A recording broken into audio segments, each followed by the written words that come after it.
3 महामंत्र। ॐ त्वमेव साक्षात् श्री महालक्ष्मी महासरस्वती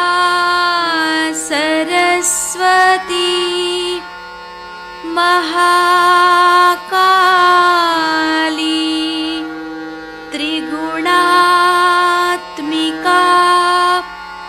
कुण्डलिनी साक्षात् श्री आदिशक्ति माताजी श्री निर्मला देव्यै नमो नमः। ॐ त्वमेव साक्षात् श्री कल्की साक्षात् श्री आदिशक्ति माताजी श्री निर्मला देव्यै नमो नमः। ॐ त्वमेव साक्षात् श्री कल्की साक्षात् श्री सहस्रार स्वामिनी मोक्षप्रदायिनी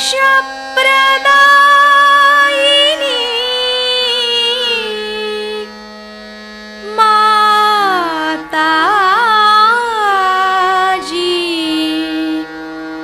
श्री निर्मला देव्यै नमो नमः। श्री गणेश मंत्र। ॐ त्वमेव साक्षात् श्री गणेश साक्षात् श्री आदिशक्ति माताजी श्री निर्मला देव्यै नमो नमः।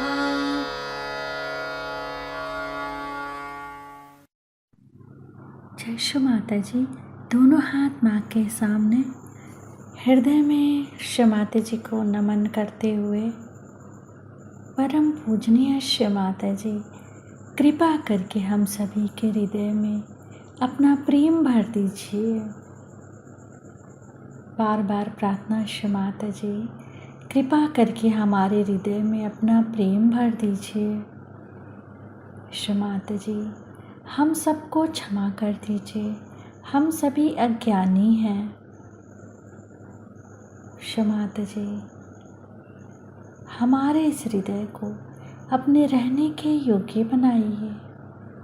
पूरा चित्त बीचों बीच हृदय में माँ की छवि को देखेंगे। मातृरूपेण संस्थिता या देवी सर्वभूतेषु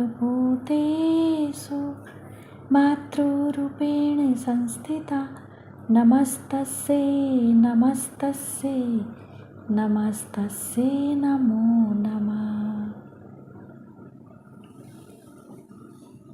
दोनों हाथों पे परम चैतन्य अनुभव करते हुए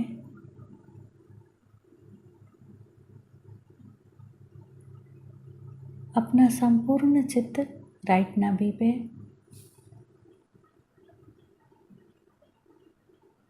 श्री माता जी से प्रार्थना। श्री माता जी, आप ही तो हमारे अंदर अंतः स्थित महान सम्मान है। आप ही हमारे धन तथा परिवार संबंधी समस्याओं का समाधान करते हैं। आप ही हमारे कुशल क्षेम का भी ध्यान रखते हैं। श्री माता जी, आपको कोटि कोटि नमन। माँ के श्री चरण कमलों को राइट नाभि पे देखेंगे। श्री माता जी, अपने श्री चरणों की शीतलता हमारे लीवर पे प्रदान कीजिए। श्री माता जी, कृपा करके अपने श्री चरणों की शीतलता हमारे लीवर पे प्रदान कीजिए।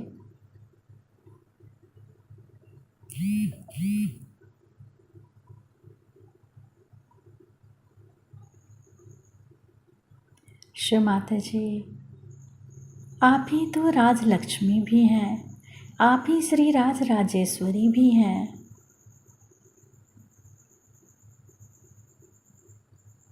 कृपा करके हमारे राइट नाभि में इन तत्वों को जागृत कर दीजिए। अपने चित्त को वहाँ राइट नाभि पे घुमाएंगे क्लॉकवाइज।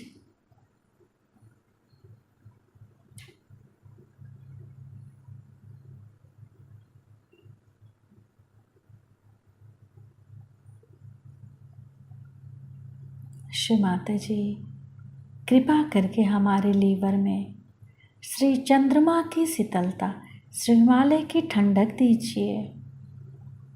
मंत्र ओम त्वमेव साक्षात् श्री चंद्रमा साक्षात् श्री हिमालय साक्षात् श्री आदि शक्ति माता जी श्री निर्मला देव्यै नमो नमः।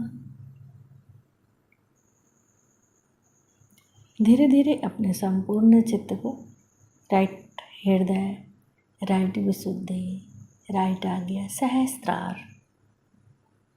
सहस्त्रार पे माँ को देखेंगे, श्री माता जी को देखेंगे।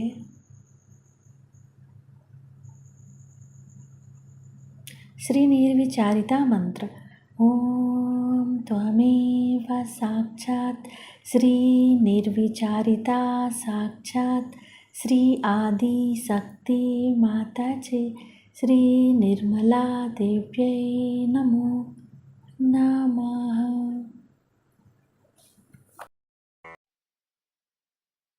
आदर से और स्नेह के साथ आपने मेरा जो स्वागत किया है, ये सब देख करके मेरा हृदय अत्यंत प्रेम से भर आया। ये भक्ति और परमेश्वर को पाने की महान इच्छा कहाँ देखने को मिलती है। आजकल के इस कलयुग में इस तरह के लोगों को देख करके हमारे जैसे एक माँ का हृदय कितना आनंदित हो सकता है, आप जान नहीं सकते। आजकल घोर कलयुग है। इससे बड़ा कलयुग कभी भी नहीं आया, न आएगा, न करे कभी आए। कलयुग की विशेषता यह है कि हर चीज के मामले में भ्रांति, इंसान को हर चीज भ्रांति में है। इंसान इतना बुरा नहीं है जितना कि ये भ्रांति बुरी है। हर चीज में, जिसे अंग्रेजी में केओस कहते हैं, हर जगह ये समझ में नहीं आता है कि ये बात सही है कि ये बात सही है। कोई कहता है ये करो, कोई कहता है वो करो, कोई कहता है इस रास्ते जाओ भाई, कोई कहता है उस रास्ते जाओ। तो किस रास्ते जाना है? हर मामले में भ्रांति, पर सबसे ज्यादा धर्म के मामले में भी भ्रांति है। पर जो सनातन, जो अनादि है, वो कभी भी नष्ट नहीं हो सकता, कभी भी नष्ट नहीं हो सकता,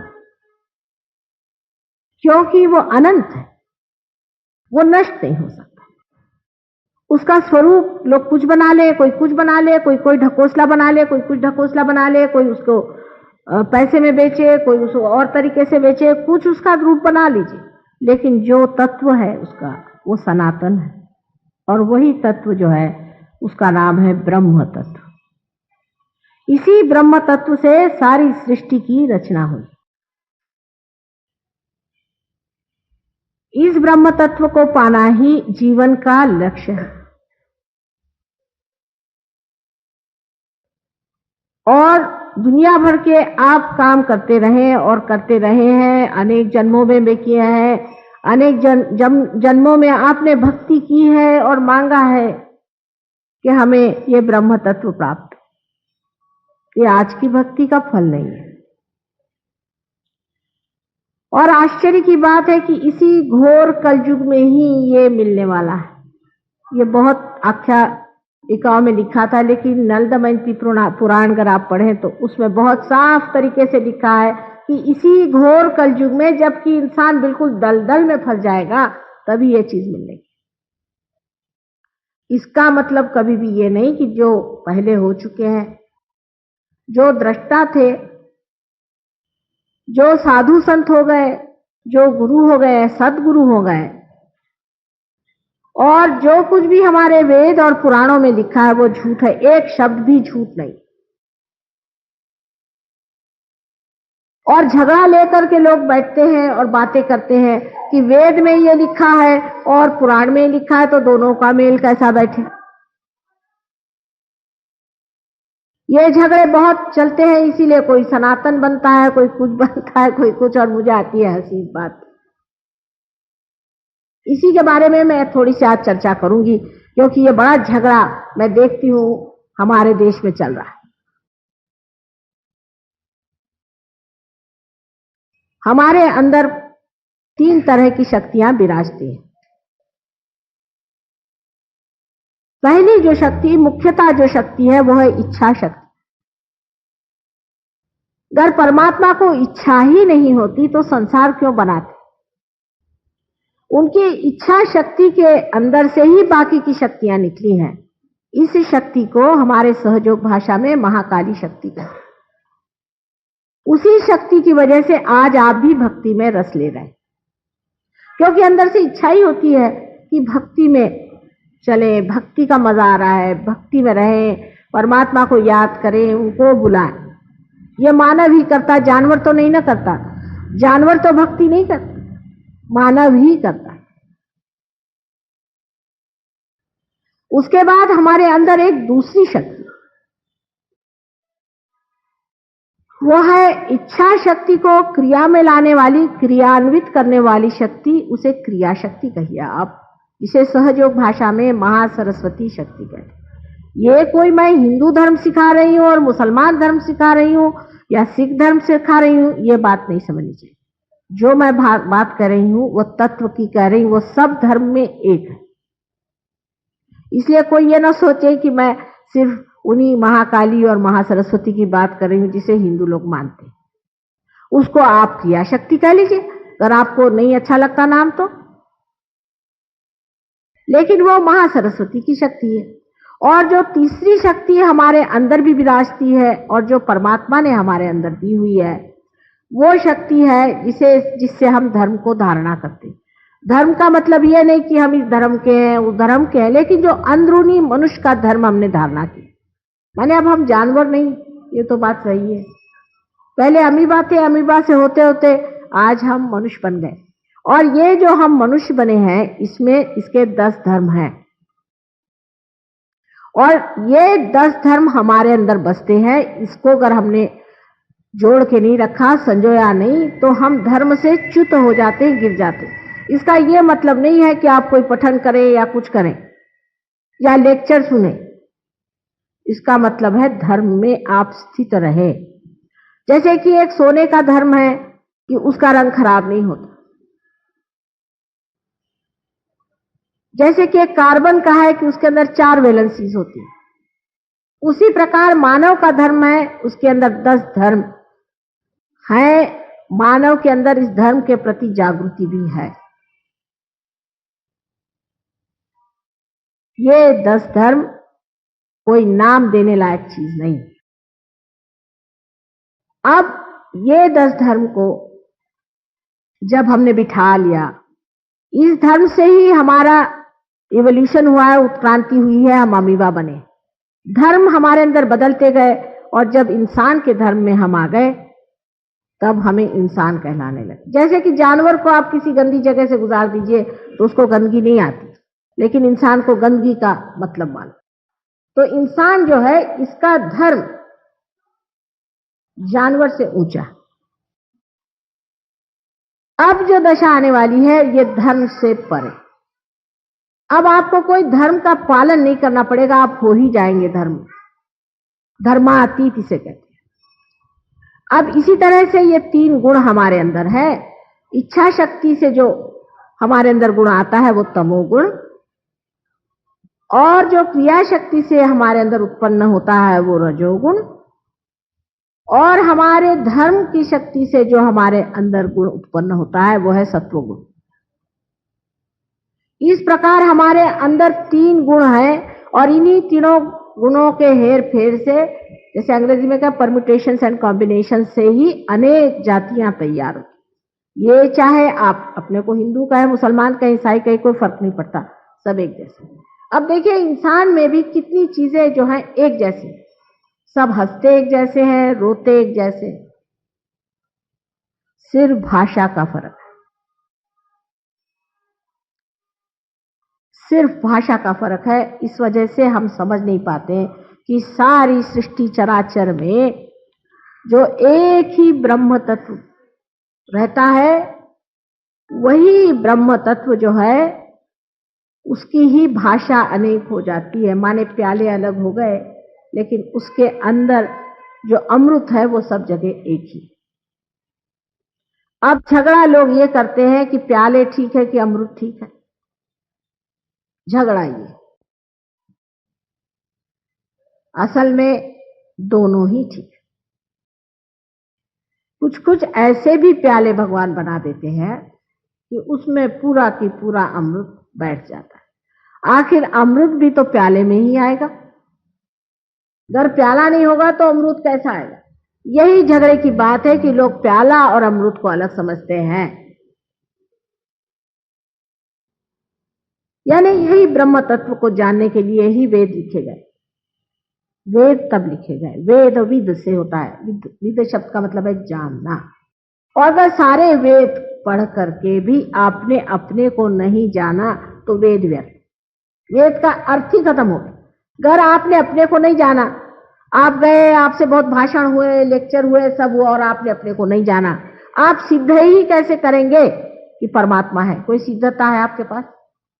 आपके बच्चे यहाँ कल मंदिर में नहीं आएंगे, कहने का है पर से भगवान है, कोई सिद्धता नहीं।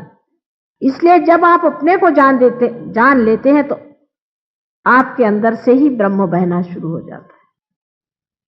मैं यहां आपको वही चीज देने आई हूं जिसको आप हजारों वर्षों से खोज रहे थे, जो आपकी अपनी है, आपकी अपनी ही है, सिर्फ मुझे कुंजी उसकी मालूम है।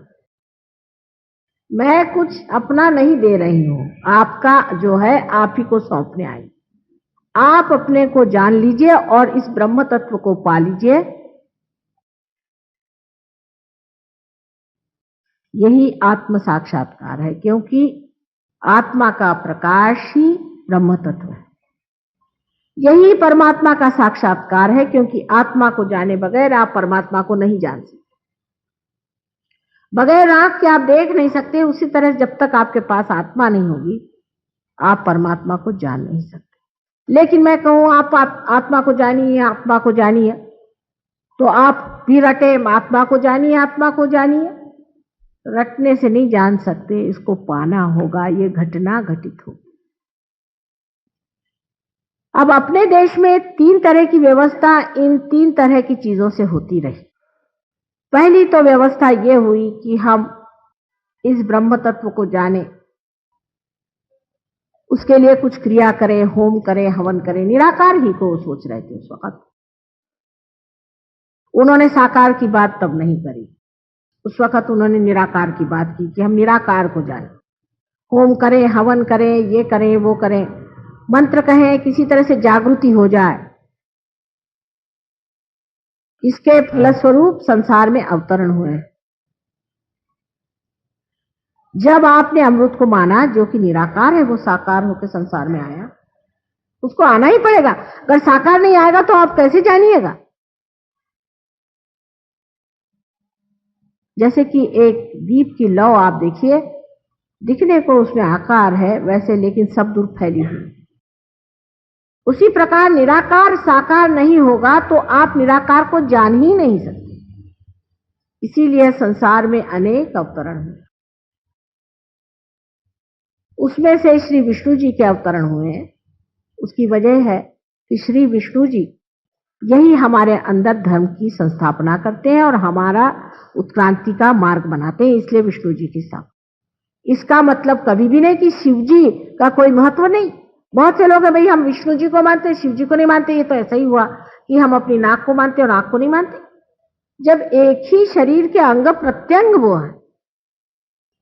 समझ लीजिए विराट जो श्री विष्णु का सबसे बड़ा स्वरूप है, उसके अंदर अगर उनका हृदय है तो उसमें शिव जी बसे हुए। और ब्रह्मदेव जो हैं वो उनकी क्रिया शक्ति को संभाले हुए। उन्होंने क्रिया करके सारी सृष्टि रची, सुंदरता से सब कुछ बनाया। पंच महाभूतों को लेकर के उन्होंने सारी सृष्टि को बनाया। और जब लोगों ने इस पंच महाभूतों की ही सोचा कि इनकी सेवा करने से या इनको जागरूक करने से हम परमात्मा को जाने, तब वो साक्षात परमात्मा के जो विष्णु स्वरूप जो अंग है, कहना चाहिए विष्णु स्वरूप जो उनके अवतरण है, वो हुए संसार में। आप जानते हैं कि दशावतार हुए। अब हुए कि नहीं हुए इसकी सिद्धता देने के लिए हम आए इस संसार, क्योंकि किसी ने बता दिया इसलिए आपने विश्वास कर लिया। लेकिन ये 10 अवतरण हुए हैं और इन्हीं अवतरणों के सहारे ही हमारी उत्क्रांति हुई। माने पहले सब लोग मछलियों में थे, समुद्र में ही पहले जीव धारणा हुई है, सब लोग कहते हैं। और उसके बाद कुछ मछलियां बाहर की ओर चली आई। उन मछलियों को पहले बाहर लाने वाला मत्स्य अवतार हुआ, वो श्री विष्णु का स्वरूप था। उसके बाद आप जानते हैं कि वो 10 रूप में आते रहे। ये अगुवाई करने के जो कार्य है वो परमात्मा को ही करना पड़ा। ये परमात्मा का कार्य, इसे मनुष्य नहीं कर सकता या एक मछली नहीं कर सकती। इसलिए पहले जो अगुवाई करने का काम था उसके लिए साक्षात परमात्मा संसार में अवतरित हुए, इसमें कोई शक नहीं। लेकिन जब लोगों ने दूसरी चीज शुरू कर दी, भक्ति, कि परमात्मा तो संसार में अवतार ले रहे हैं, इसको समझ के उन्होंने भक्ति शुरू कर ली, तो उसी में लिपट गए वो। माने ये कि फूल के अंदर शहद है, समझ लीजिए, तो आपको फूल का शहद लेना चाहिए, तो बात सही है, लेकिन शहद फूल के बगैर तो नहीं होता। लोगों ने कहा कि भाई फिर फूल की बात करो। एक शहद की बात करने लगे, फूल की बात करने लगे। उसके बाद उन्होंने कहा कि फूल की बात करो, तो फूले में अटक गए लोग। अपने मन से मूर्तियां बनानी शुरू कर दी, उसको प्राण प्रतिष्ठा नहीं करी, उसमें जागृति नहीं दी, उसको कायदे से नहीं बिठाया और शुरू हो गया, तो अटक गए। तब लोगों ने शुरू किया कि नहीं इसको बंद करो भाई, अब निराकार की बात। तो कभी निराकार से साकार में जाए, साकार से निराकार में जाए, ये झगड़ा चलता है। और झगड़ा कोई है ही नहीं, एक के बगैर दूसरा नहीं है, दूसरे के बगैर पहला नहीं, ऐसी सीधी बात है ही। क्योंकि दोनों ही बातें बन गई, एक ने फूल की बात करी और एक ने शहद की करी, और दोनों ही बातें ही रह गई, बातें ही रह गई, बातें ही रह गई, आज तक बातें ही रह गई। तो दोनों ही बात सही है, वो भी सही है और ये भी सही है। उसका खंडन इसलिए हुआ, उन्होंने खंडन इसलिए किया कि जब जनसाधारण में देखा कि एक तरफ खूब बह के चले जा रहे, तो उनको खींच के दूसरी तरफ ले आए, बाबा यहां ठिकाने से। जब इस तरफ में बहुत बह के चले जा रहे, तो उनको फिर इस तरफ ले आए। जो ला रहे हैं वो एक ही इंसान है, उनका नाम है दत्तात्रेय जी। आदिनाथ है, आदि गुरु है वो। वही अनेक बार संसार में आए, उन्होंने कहा कि भाई हाँ ठीक है, अवतरण हुए, मानिए इसे। लोग अवतरण को चिपक गए, राम राम राम राम, रास्ते पे चलिए तो राम राम, बाजार में जाओ तो राम राम, इधर देखो तो राम राम। कोई किसी की अकल नहीं रह गई कि इस तरह से राम का नाम नहीं लेना चाहिए। हर समय राम को आप कितना सस्ता किए दे रहे हैं, उसका भी एक तरीका है। तो अब फिर उन्होंने कहा कि चलिए ये बात बंद करिए। वही उनके अनेक अवतरण हुए हैं, उन्होंने अपना ही इसलिए खंडन किया। वही संसार में राजा जनक के रूप में आए थे और राजा जनक ने एक नचिकेता को ही आत्म साक्षात्कार दिया था। राजा जनक के बारे में आप जानते हैं कि उनको लोग विदेही कहते हैं, और उनसे लोगों ने पूछा कि भाई आपको विदेही कैसे कहते हैं। नारद ने कहा कि तुमको विदेही कैसे कहते हैं, तुम तो संसार में रहते हो और तुम विदेही हो। तो बहुत आसान है भाई, ऐसा करो शाम को बात करना, अभी तो तुम एक काम करो, कटोरे में दूध है उसे लेके चलो और शाम को मुझे बताना। अब वो दूध कटोरा ऐसा था कि उसमें दूध छलक जाएगा। उसने कहा एक बूंद भी नहीं छलकना चाहिए, उसी को देखते रहना और छलकना नहीं चाहिए एक बूंद, तब मैं बताऊंगा कि मुझे विदेही क्यों कहते। शाम तक बेचारे वो अपने लिए घूम रहे, उनके साथ सारी दुनिया में गए और परेशान हो गए। जब शाम को लौटे तो उनका अब तो बताइए, मैं तो तंग आ गया, सारा दिन इस तरह आपके साथ घूमता रहा। कहने का पहले ये बताओ कि तुमने क्या देखा। उन्होंने क्या देखा, मैं क्या देखता, मैं तो पूरी समय दूध ही देखता था कि गिर न जाए। पहले मैं प्रोसेशन में गया, फिर मेरे बड़ा भारी दरबार था, वहां नृत्य हुआ, कुछ नहीं देखा तुमने? पहले कुछ नहीं देखा। राजा जनक ने कहा कि बेटे मेरा यही हाल, मैं कुछ देखता नहीं हूं, मेरा सारा चित्त, मैं अपना देखते रहता हूं कहीं छलक न जाए, मेरा सारा चित्त वही। यह अवतरण है, राजा जनक भी एक अवतरण है, बहुत बड़ा अवतरण है। वो इस संसार में गुरु के रूप में आए। उसी ने जिसको कि आज हम लोग सबसे फुटअव्वल करते, मोहम्मद साहब भी वही है, कोई अंतर नहीं। और उनकी जो लड़की थी वो साक्षात जानकी थी, इसके आपको हम सिद्धता दे देंगे। बेकार में हम, हाँ अगर मुसलमान खराब है वो दूसरी बात है, लेकिन मोहम्मद साहब नहीं थे, उन्होंने भी वही बात करी। और फिर जब मोहम्मद साहब ने देखा कि मुसलमान इतने गधे हो गए, तब फिर संसार में वो आए। और आपको मालूम है गुरु नानक के नाम से संसार में उन्होंने कार्य किया। वे सभी निराकार ही की बात कर रहे थे, क्योंकि उनको मालूम था इंसान चिपक जाएगा किसी चीज में, और उन्होंने हमारे धर्म को हमेशा संभाला। और अब आखिरी बार वो आए थे शिरडी के साईनाथ बनकर।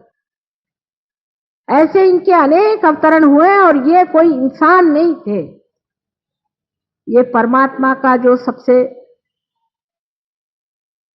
अबोधिता का तत्व था, जिसे इनोसेंस कहना चाहिए, उसके अवतरण थे। और इनका जीवन भी उसी तरह से अत्यंत निष्पाप और निर्मल था। और वो साक्षात शक्ति उनके साथ, या तो बहन, जैसे जनक की लड़की सीता जी थी, मोहम्मद साहब की लड़की फातिमा थी, और आपको मालूम है कि गुरु नानक की बहन नानकी, ये जानकी साक्षात थी।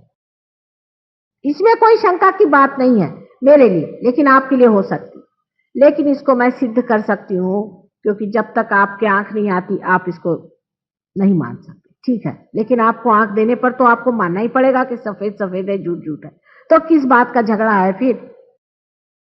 ये तो अंधेरे में लोग आपस में मार रहे हैं। एक बार आंख खुलने पर मैं बताती हूँ आपसे, आप सारे संसार की जो ये सबसे बड़ी माया है इसको पहचान लेंगे। ये सब लोग एक हैं, इनमें कोई अंतर नहीं।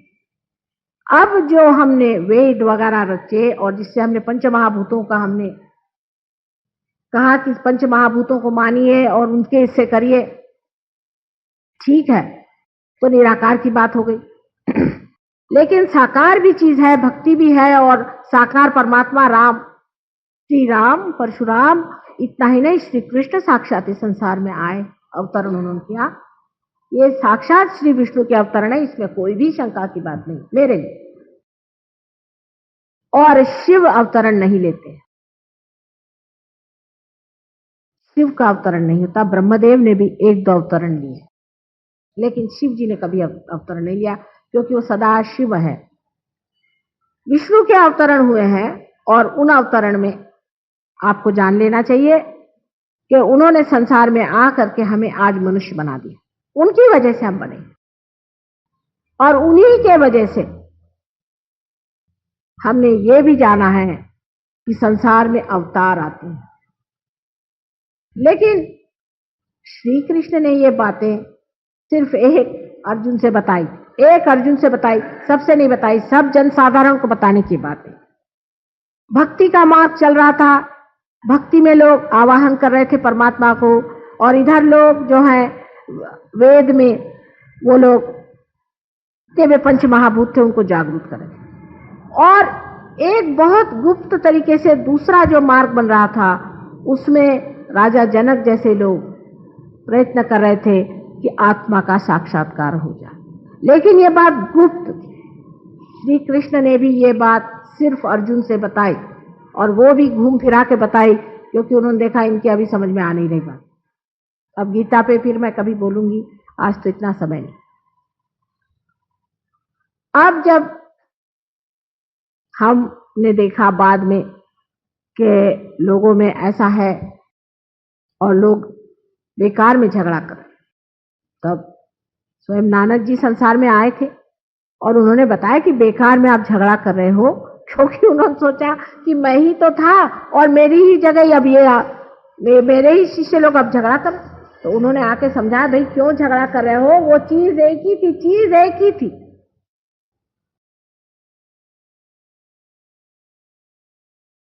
अब जो ये गुप्त रूप से काम हो रहा था वो, उसके बाद आपको आश्चर्य होगा, बहुत आश्चर्य की बात, कि उस वक्त में जो 2 बच्चे पैदा हुए थे सीता जी के, इनको लव और कुश कहते हैं। आपको आश्चर्य होगा, अभी भी आप पता नहीं इसका लोगों को पता है या नहीं, लेकिन हमको तो पता है। आप पता करें कि दोनों हिंदुस्तान छोड़ के उत्तर की ओर चले गए।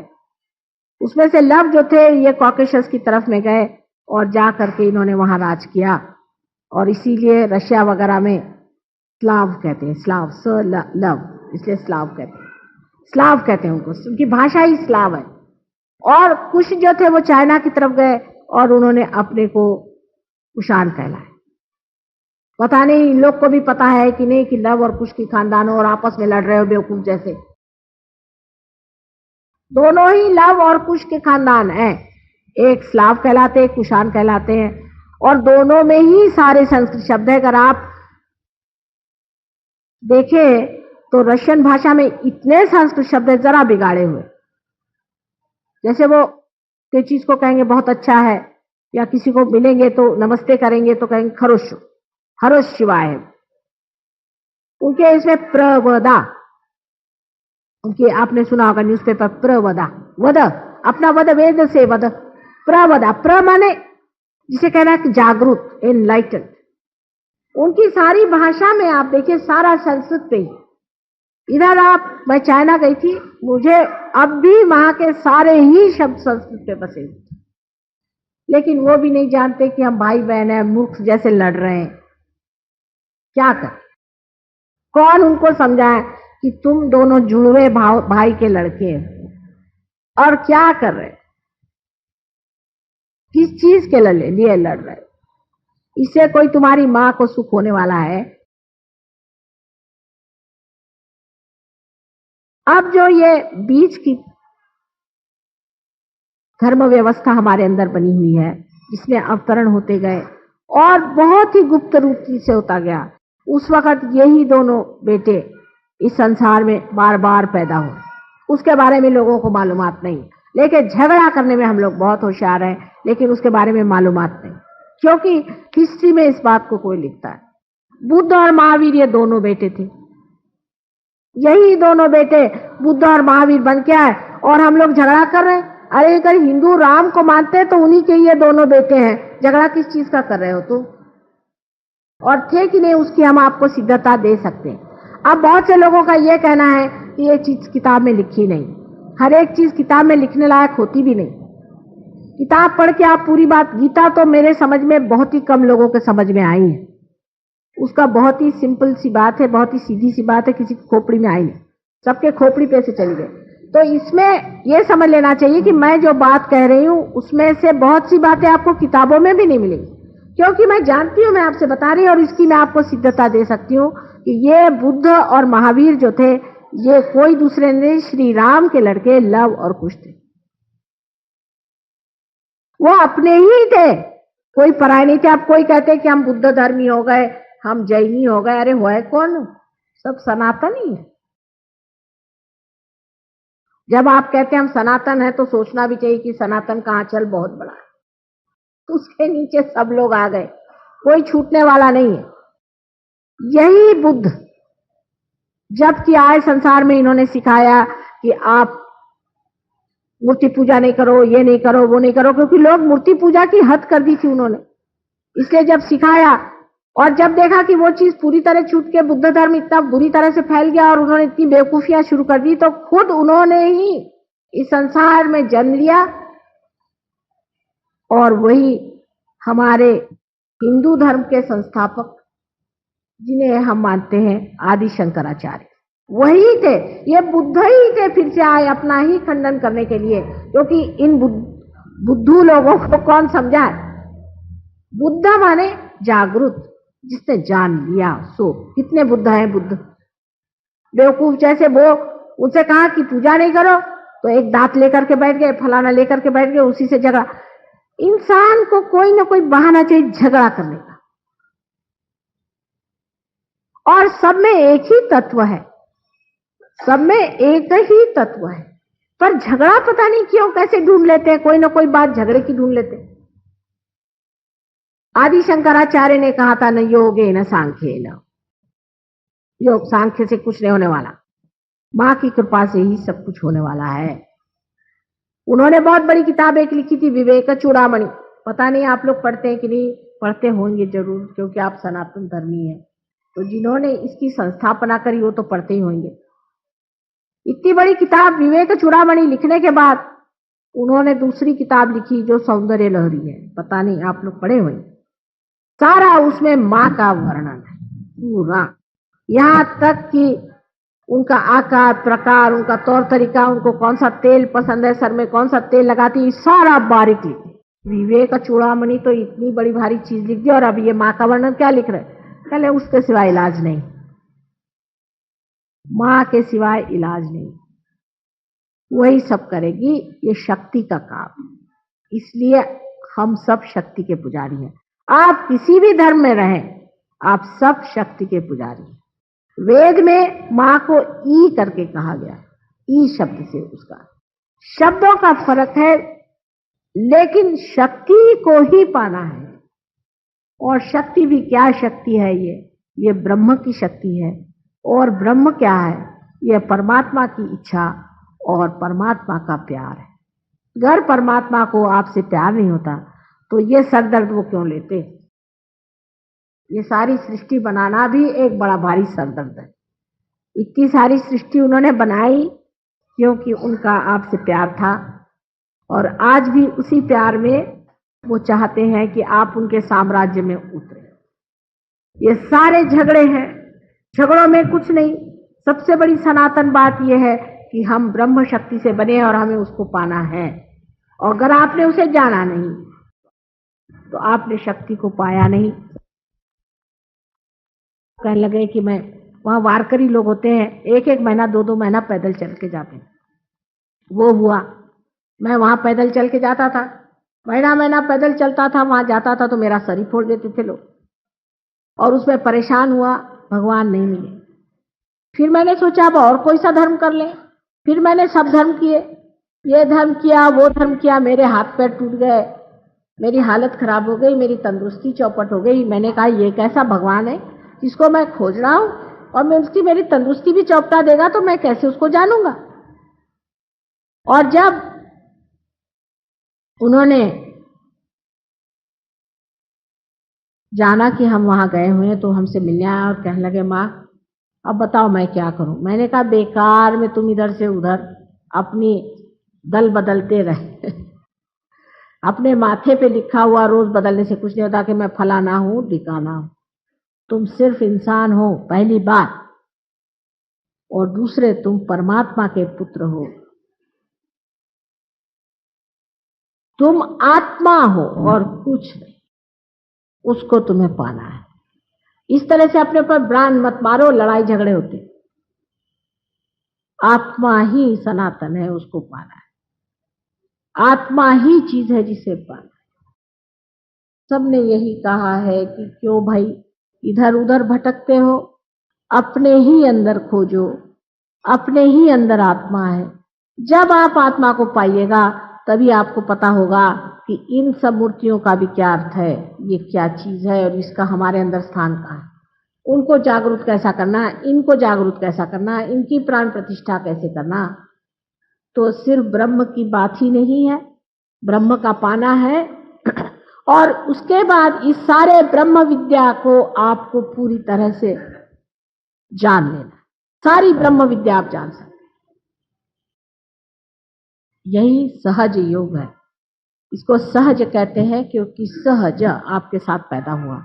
आपके अंदर कुंडलिनी शक्ति है जो आपके साथ पैदा हुई, ये जीवंत है, कोई मरी हुई चीज नहीं है, जीवंत है। जैसे कि अंकुर होता है उस तरह से आपके अंदर वो स्थित है, वो जागृत हो जाती है और वो जागृत होने के बाद आपके अंदर से ठंडी ठंडी हवा जैसी चैतन्य की लहरियां, जिसका वर्णन आदि शंकराचार्य आदि सब ने किया हुआ है, ईसा मसीह ने भी किया है, वो बहने लग जाती है और आप अपनी शक्ति को प्राप्त होते। और उसके बाद इस ब्रह्म को प्राप्त करने के बाद आपको ब्रह्म विद्या जाननी। हिंदुस्तान में भी सहयोग बहुत जोर से फैल रहा है, लेकिन इसका ज्यादा हिस्सा महाराष्ट्र में बहुत ज्यादा चल रहा है। इसकी वजह यह है कि संतों की भूमि है और वहां लोगों ने संतों को भुलाया नहीं। नाथपंथियों ने बड़ी मेहनत करी है, आपके यहाँ भी गुरु नानक और कबीर जैसे बड़े बड़े संत हो, लेकिन हम लोगों ने उनको माना नहीं। असल में दक्षिण में महाराष्ट्र में ऐसी बात है कि न जाने कैसे क्यों, मेरी ये समझ नहीं आता। हो सकता कि रामचंद्र जी वहां पैदल चल के गए थे, सीता जी के भी वहां चैतन्य फैले हुए हैं, लेकिन लोगों में जरा इस मामले में गहराई, वो इस बात को जानते हैं। और ज्ञानेश्वर जी ने बहुत साफ साफ लिखा था कि कुंडलिनी नाम की शक्ति हमारे अंदर है और वो अम्बा स्वरूप माता जी जब होंगी तभी आपको उसकी प्राप्ति हो सकती, आदि अनेक चीजें उन्होंने लिख के रखी है। शायद इसी वजह से वो इससे जागरूक है। इंग्लैंड में भी लोग बहुत जागरूक हैं, क्योंकि इंग्लैंड में एक बड़े भारी विलियम ब्लेक करके कवि हो गए हैं, उन्होंने लिखा है कि वो समय आएगा कि जब इंग्लैंड में ये कार्य शुरू होगा। और उन्होंने यहाँ तक कि हमारे आश्रम की जगह तक लिख दी, जहां मैं रहती हूँ उस जगह के नाम लिख। लेकिन ये मैं नहीं कहूंगी कि यहाँ संतों ने मेहनत नहीं करी, संतों ने बड़ी मेहनत की है। बिहार में मैं गई थी, बिहार में देखा कि सारे चैतन्य भरा पड़ा हुआ, बंगाल में, पंजाब में सारा चैतन्य भरा पड़ा हुआ है। पंजाब तो ऐसा चैतन्य से भरा है, लेकिन मेरे समझ नहीं आता है कि पार्टीशन हो गया क्या हो गया, पता नहीं, लोगों की श्रद्धा ही टूट गई है। और श्रद्धा में एक तरह का नरमाई आता, और उसकी वजह से मनुष्य इस ओर नहीं जाता है कि उसे पाना है, वो उच्छृंखल है। थोड़ी देर के लिए भगवान के पास आ गए, वो सोचता बहुत हो गया, रास्ते चलते कोई भगवान मिल गए बहुत हो गया, उसके बाद उनको अपनी दूसरी परवाह लगी रहे। उसमें कुछ मेहनत करनी पड़ेगी, कुछ उसके प्रति वाकई श्रद्धा से लगना पड़ेगा, इधर ध्यान। इसलिए मैं देखती हूँ जितना फैलाव होना चाहिए उतना होता नहीं, लोग इस पर श्रद्धा से बैठते नहीं, मेहनत करते नहीं। लेकिन मुझे बड़ी खुशी हुई कि पिछली मर्तबा मैं आई थी और इस मर्तबा भी आप लोगों ने मुझे यहाँ बुलाया और इतनी श्रद्धा के साथ आपने मेरी बातचीत सुनी है और इसे पा भी लीजिए पूरी तरह से। पा करके मैं तो चाहूंगी कि यहाँ पर आप कभी भी जब चाहें, हमारे बहुत से सहयोगी लोग रहते हैं जिन्होंने इसको बता खाली इस चीज को माना है और इसको पाया हुआ है।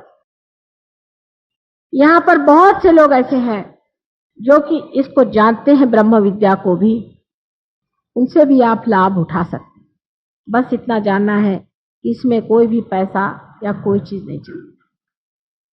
परमात्मा को आप पैसे से नहीं खरीद सकते, ब्रह्म को आप पैसे से नहीं खरीद सकते। और जब पाने की बात है तब तो आपको कोई मेहनत भी नहीं करनी पड़ेगी, लेकिन पाने के बाद संजोना पड़ता है। उससे पहले आपको कोई भी मेहनत नहीं करनी, उससे पहले आपके पास है, इसलिए सहज हो जाता है। पर आज सहयोग महायोग की स्थिति में आ गया है, क्योंकि पहले सहज योग जो था जनक के समय में तो एक नचिकेता के ही लिए बना था। उसके बाद 1-2 फूल आए, फिर 3-4 और फूल आ गए। लेकिन आज वो समय है जब बहार आ गई और इस बहार में अनेक फूल फल होने वाले। सिर्फ आप अपनी तह तक, अपनी गहराई तक उतरे। असल में होता क्या है, अब देखिए ये औरतें चली जा रही, इसका क्या मतलब है कि इनमें गहराई नहीं है बिल्कुल। कि चीज को पालो, मैं कहती हूँ, पा करके और उसमें थोड़े गहरे थोड़े से गहराई में उतरना चाहिए। और उस गहराई में आपका सारा पूर्व जन्म का पुण्यकृत है, उसमें आप फिर समाइए।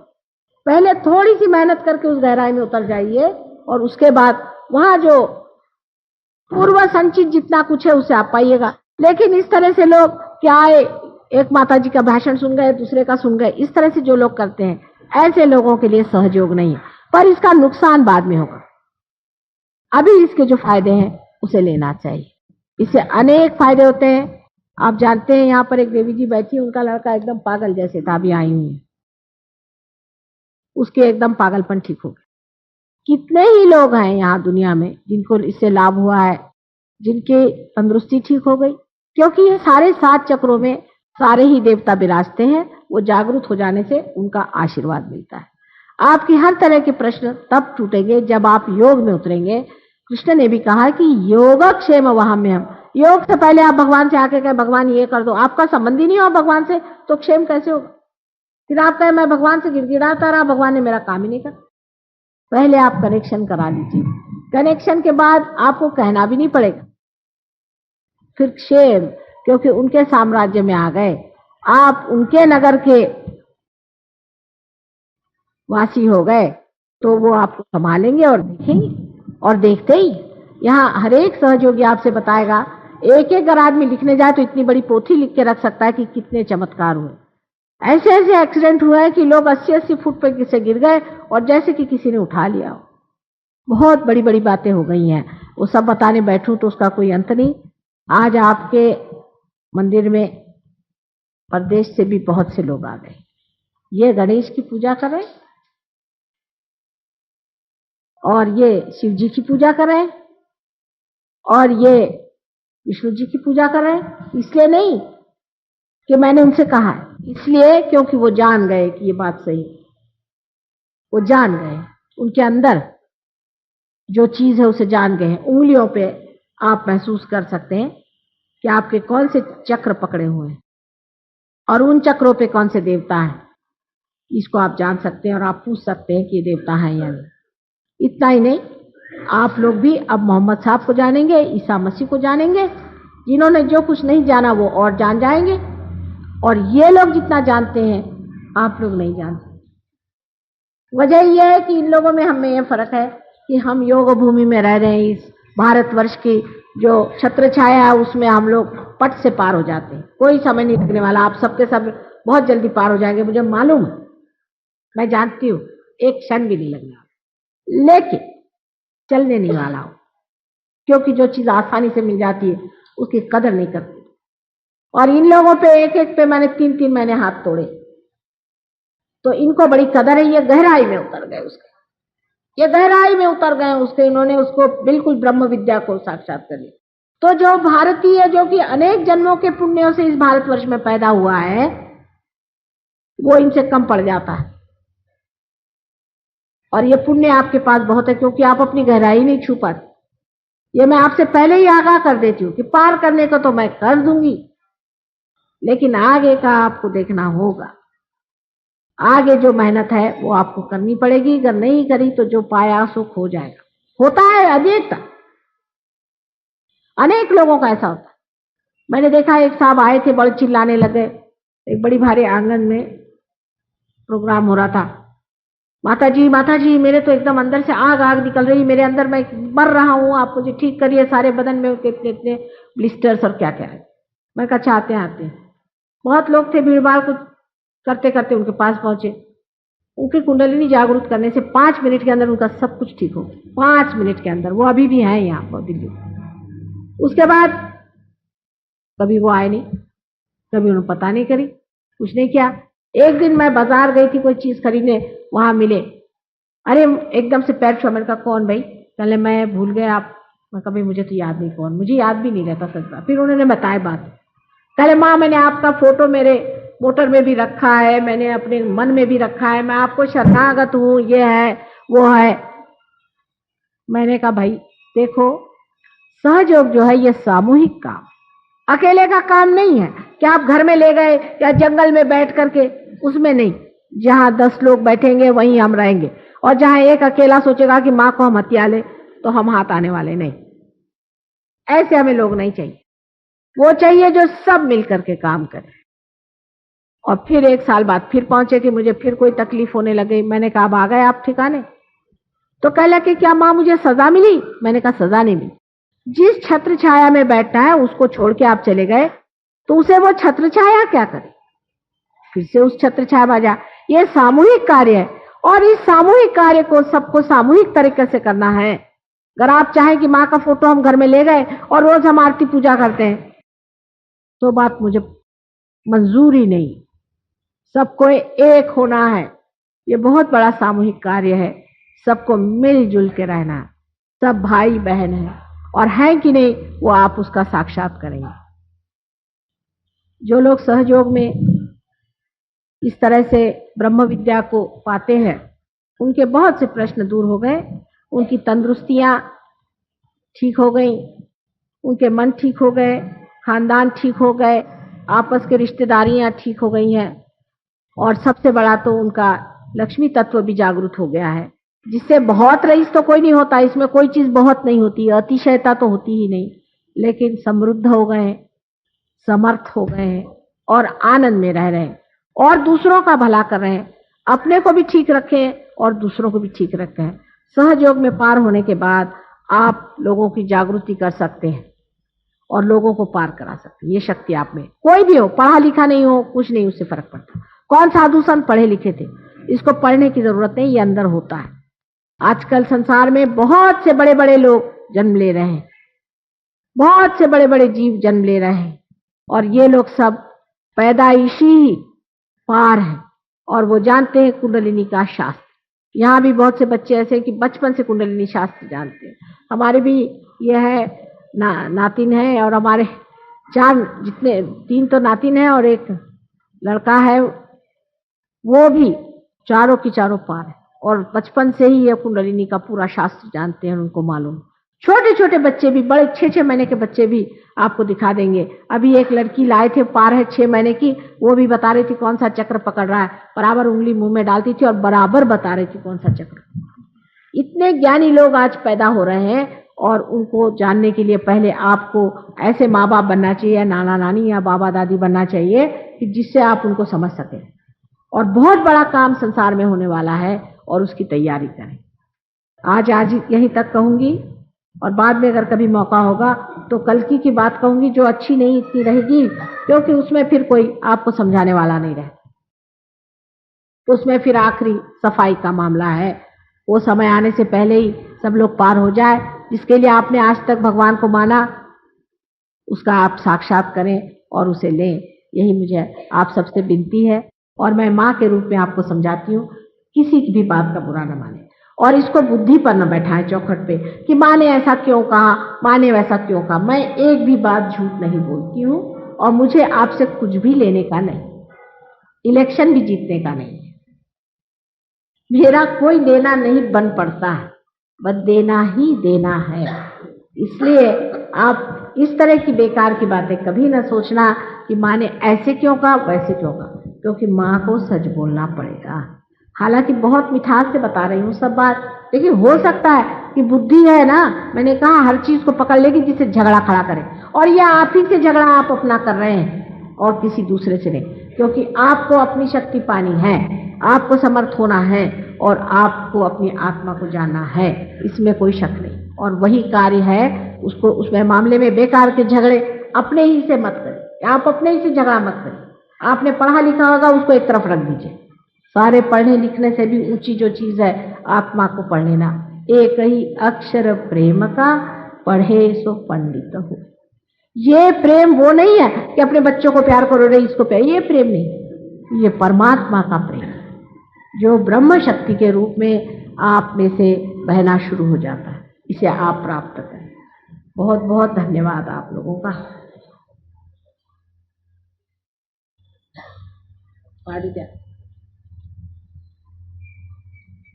आप डॉक्टर हो, साइंटिस्ट हो, कोई भी हो, ये चीज सब ज्ञानों से परे चीज, इसको आप पालें, उसके फिर बात करें। बस ऐसे हाथ करना है सीधे, कोई ज्यादा उसमें मुश्किल नहीं, ऐसे हाथ करके और आप आंख बंद कर लें बस।